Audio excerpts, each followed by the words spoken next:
नमस्कार। आकाशवाणी से दोपहर समाचार के साथ मैं कनकलता।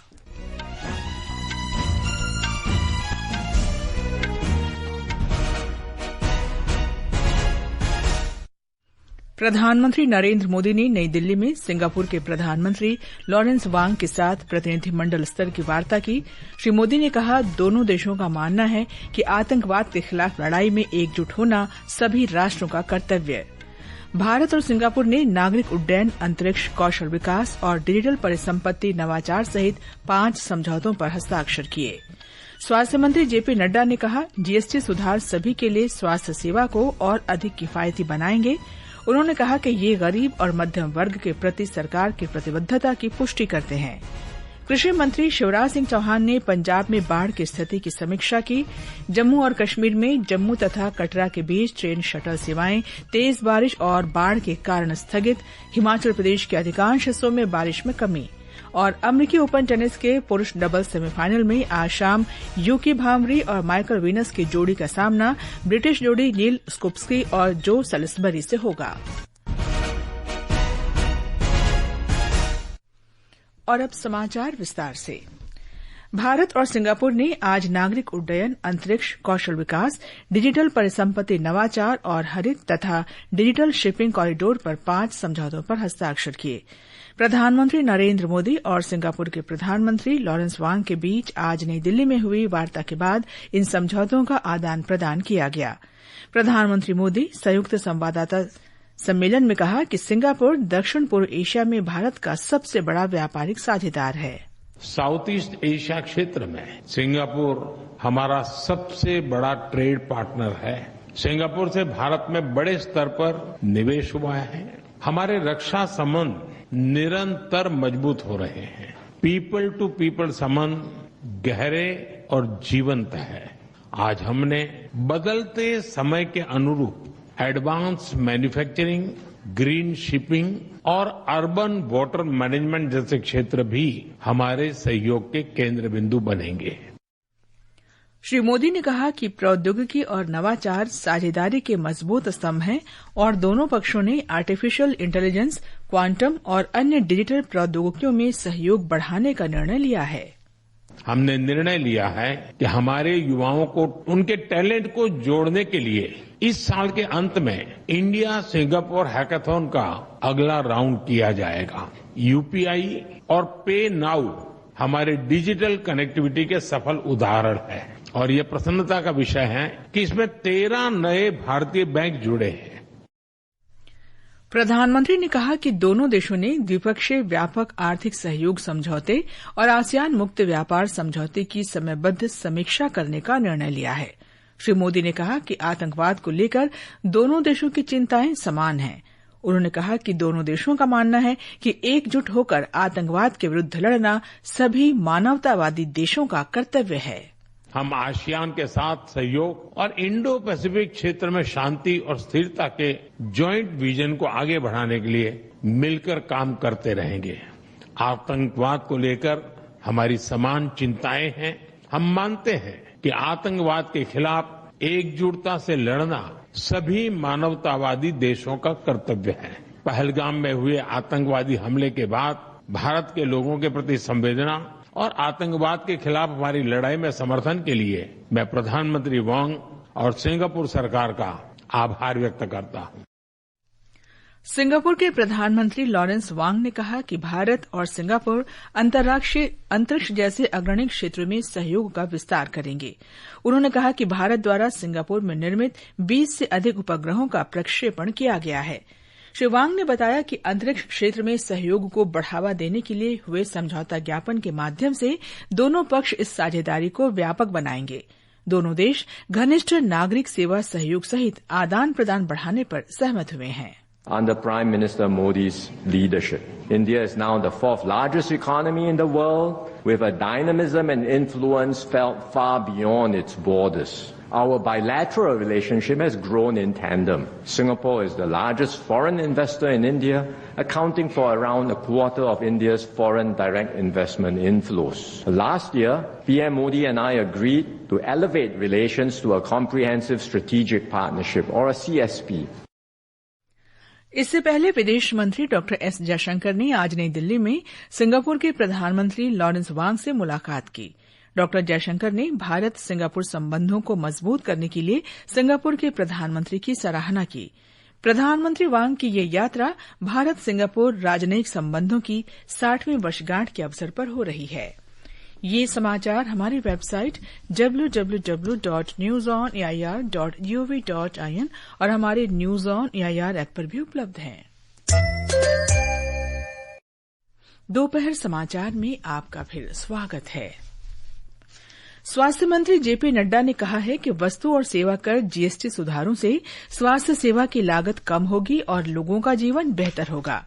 एक सोशल मीडिया पोस्ट में श्री नड्डा ने कहा कि जीएसटी सुधार निर्धन और मध्यम वर्ग के प्रति सरकार की प्रतिबद्धता को दर्शाते हैं। उन्होंने कहा कि कैंसर और दुर्लभ बीमारियों के उपचार सहित 36 जीवन रक्षक दवाओं पर जीएसटी 0% कर दिया गया है। श्री नड्डा ने कहा कि स्वास्थ्य और जीवन बीमा को जीएसटी से मुक्त कर दिया गया है। उन्होंने कहा कि दवाओं, चिकित्सा उपकरणों और डायग्नोस्टिक्स पर भी जीएसटी कम कर दिया गया है। श्री नड्डा ने कहा कि ये निर्णय सभी के लिए किफायती स्वास्थ्य सेवा की दिशा में एक बड़ा कदम है। जीएसटी परिषद ने दैनिक उपयोग की कई वस्तुओं पर दरों में कटौती को सर्वसम्मति से मंजूरी दे दी है, जिससे अधिकांश वस्तुएं और सेवाएं सस्ती हो गई हैं। परिषद ने अप्रत्यक्ष कर प्रणाली को 5%, 12%, 18% और 28% की 4 स्तरीय संरचना से सरल बनाकर 5% और 18% की 2 स्तरीय संरचना में बदल दिया है। कल नई दिल्ली में जीएसटी परिषद की 56वीं बैठक के बाद मीडिया को जानकारी देते हुए केंद्रीय वित्त मंत्री निर्मला सीतारामन ने कहा कि नई दरें इस महीने की 22 तारीख से लागू होंगी, जो प्रधानमंत्री नरेंद्र मोदी के स्वतंत्रता दिवस पर जीएसटी को दिवाली का तोहफा देने के वायदे को पूरा करती है। These reforms have been carried out with a focus on the common man. Every tax levied on common man's daily use items have gone through a rigorous looking into, and in most cases the rates have come down drastically. Labor-intensive industries have been given a good support. Farmers and agriculture as a whole will also benefit by the decisions. Health-related also will benefit. हमारे संवाददाता ने बताया है कि विभिन्न वस्तुओं पर GST परिषद की दरों में कटौती का उद्देश्य सभी नागरिकों के जीवन को बेहतर बनाना है। जीएसटी में सबसे बड़ी कर कटौती खाद्य पदार्थों, दवाओं, आवश्यक वस्तुओं, कृषि उत्पादों, हरित ऊर्जा के साथ साथ छोटी कारों और बाइक पर की गई है। वहीं व्यक्तिगत जीवन स्वास्थ्य बीमा पॉलिसियों पर जीएसटी की दर 18% से घटाकर 0 कर दी गई है। इस कदम से स्वास्थ्य बीमा पॉलिसी आम आदमी के लिए सस्ती हो जाएगी और देश में बीमा कवरेज बढ़ेगा। कैंसर और दुर्लभ बीमारियों के उपचार सहित 36 जीवन रक्षक दवाओं पर भी जीएसटी 0 कर दिया गया है। इसके अलावा थर्मामीटर और ग्लूकोमीटर सहित नियमित उपयोग की जाने वाली चिकित्सा वस्तुओं पर जीएसटी की दर 12% से घटाकर 5% कर दी गई है। स्वास्थ्य बीमा पर जीएसटी छूट और जीवन रक्षक दवाओं पर जीएसटी की दर में कटौती स्वस्थ भारत, समृद्ध भारत बनाने की दिशा में एक निर्णायक कदम है। दीपेंद्र कुमार, आकाशवाणी समाचार, दिल्ली। प्रधानमंत्री नरेंद्र मोदी ने जीएसटी दरों में किए गए सुधारों की सराहना की है। सोशल मीडिया पोस्ट में श्री मोदी ने कहा कि सरकार के इस फैसले से आम आदमी, किसानों, एमएसएमई, मध्यम वर्ग, महिलाओं और युवाओं को लाभ होगा। गृहमंत्री अमित शाह ने जीएसटी दरों में कटौती को एक ऐतिहासिक फैसला बताया है। सोशल मीडिया पोस्ट में उन्होंने कहा कि ये सुधार जीवन को आसान बनाने के साथ ही खासकर छोटे व्यापारियों और उद्यमियों के लिए व्यापार में सुगमता को बढ़ावा देंगे। केंद्रीय सूचना और प्रसारण मंत्री अश्विनी वैष्णव ने वस्तु और सेवा कर जीएसटी की दरें कम करने के सरकार के फैसले की सराहना की है। आज गुरुग्राम के सोहना में मीडिया को संबोधित करते हुए उन्होंने कहा कि इस ऐतिहासिक फैसले से मध्यम वर्ग और निम्न आय वाले परिवारों पर वित्तीय बोझ कम होगा।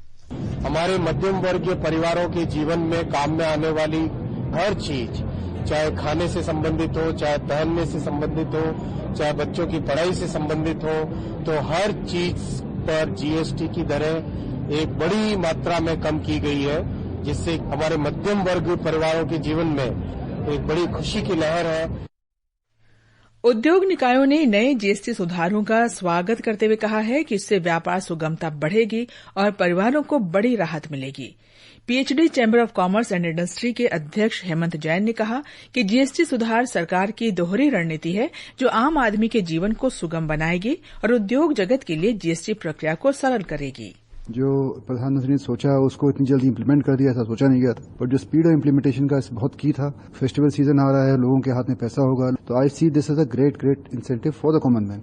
और दूसरा, इंडस्ट्री के लिए इनको सिंप्लीफाई करना है। इससे प्रयास है कि ईज ऑफ डूइंग बिजनेस में इंडिया आगे बढ़े। तो ये जीएसटी के जो रिफॉर्म रहे हैं, इसमें ईज ऑफ डूइंग बिजनेस के अंदर भी काफी सहयोग रहेगा।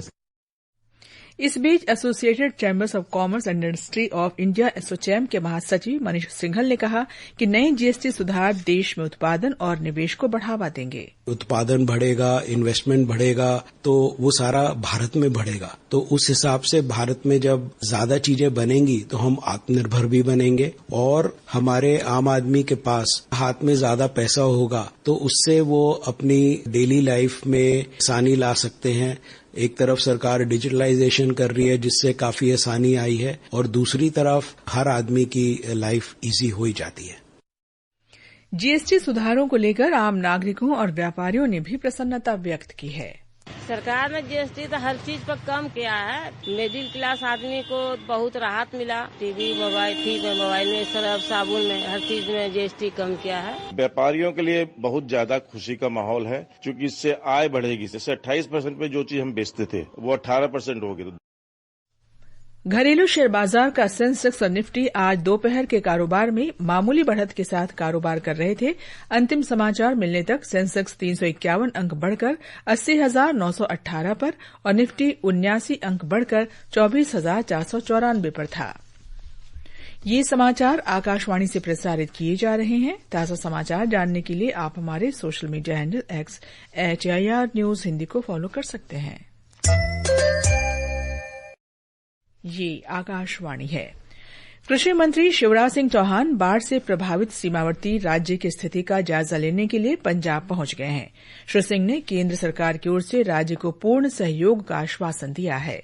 केंद्र सरकार पूरी तरह से पंजाब की जनता के साथ है। आज हम जनता से संवाद करेंगे और उसके बाद जो स्थिति है उसके आकलन करने के लिए 2 केंद्रीय टीमें भी आज आ गई हैं, जिनमें अलग अलग विभागों के अधिकारी सम्मिलित है। दोनों टीमें आज से दौरा करना शुरू कर रही है, स्थिति का आकलन करेंगी और उसके बाद भारत सरकार को रिपोर्ट देगी। मौसम विभाग ने जम्मू और कश्मीर में आज बादल छाये रहने का अनुमान व्यक्त किया है। हमारे संवाददाता ने मौसम विभाग के हवाले से बताया है कि कई जगहों पर हल्की से मध्यम बारिश और गरज के साथ छींटे पड़ सकते हैं। आज से 7 सितंबर तक जारी ताजा मौसम परामर्श के अनुसार जम्मू संभाग के कुछ जिलों में कुछ स्थानों पर हल्की बारिश और गरज के साथ छींटें पड़ेंगी, जबकि जम्मू संभाग के कुछ इलाकों में मध्यम बारिश की संभावना है। इस बीच स्थानीय लोगों और फंसे हुए यात्रियों की मदद के लिए उत्तर रेलवे द्वारा जम्मू और कटरा के बीच शुरू की गई शटल सेवाएं बुधवार को स्थगित कर दी गई। नई दिल्ली से कटरा के लिए निर्धारित रेल सेवाएं भी बीच में ही रोक दी गई हैं। मौजूदा मौसम को देखते हुए जम्मू क्षेत्र के सभी शैक्षणिक संस्थान भी 5 सितंबर तक बंद रहेंगे। आकाशवाणी समाचार के लिए जम्मू से मैं एन गुलशन रैना। हिमाचल प्रदेश के अधिकांश भागों में आज वर्षा कम होने से प्रभावित क्षेत्रों में राहत और बचाव कार्य में तेजी आई है। मौसम विभाग ने अगले 24 घंटों के दौरान तेज वर्षा का येलो अलर्ट जारी किया है। अमेरिकी ओपन के पुरुष डबल्स सेमीफाइनल में आज शाम भारत के यूकी भाम्री और न्यूजीलैंड के माइकल वीनस का सामना ब्रिटिश जोड़ी नील स्कोप्स्की और जो सलिसबरी से होगा। पुरुष सिंगल्स में नोवाक जोकोविच शुक्रवार को सेमीफाइनल में स्पेन के कार्लोस अल्काराज से खेलेंगे। अंत में मुख्य समाचार एक बार फिर। प्रधानमंत्री नरेंद्र मोदी ने नई दिल्ली में सिंगापुर के प्रधानमंत्री लॉरेंस वांग के साथ प्रतिनिधिमंडल स्तर की वार्ता की। श्री मोदी ने कहा, दोनों देशों का मानना है कि आतंकवाद के खिलाफ लड़ाई में एकजुट होना सभी राष्ट्रों का कर्तव्य है। भारत और सिंगापुर ने नागरिक उड्डयन, अंतरिक्ष, कौशल विकास और डिजिटल परिसंपत्ति नवाचार सहित 5 समझौतों पर हस्ताक्षर किए। स्वास्थ्य मंत्री जेपी नड्डा ने कहा, जीएसटी सुधार सभी के लिए स्वास्थ्य सेवा को और अधिक किफायती बनाएंगे। कृषि मंत्री शिवराज सिंह चौहान ने पंजाब में बाढ़ की स्थिति की समीक्षा की। जम्मू और कश्मीर में जम्मू तथा कटरा के बीच ट्रेन शटल सेवाएं तेज बारिश और बाढ़ के कारण स्थगित। और अमेरिकी ओपन टेनिस के पुरुष डबल सेमीफाइनल में आज शाम यूकी भाम्री और माइकल वीनस की जोड़ी का सामना ब्रिटिश जोड़ी नील स्कोप्स्की और जो सलिसबरी से होगा। इसके साथ ही दोपहर समाचार का ये अंक समाप्त हुआ। नमस्कार।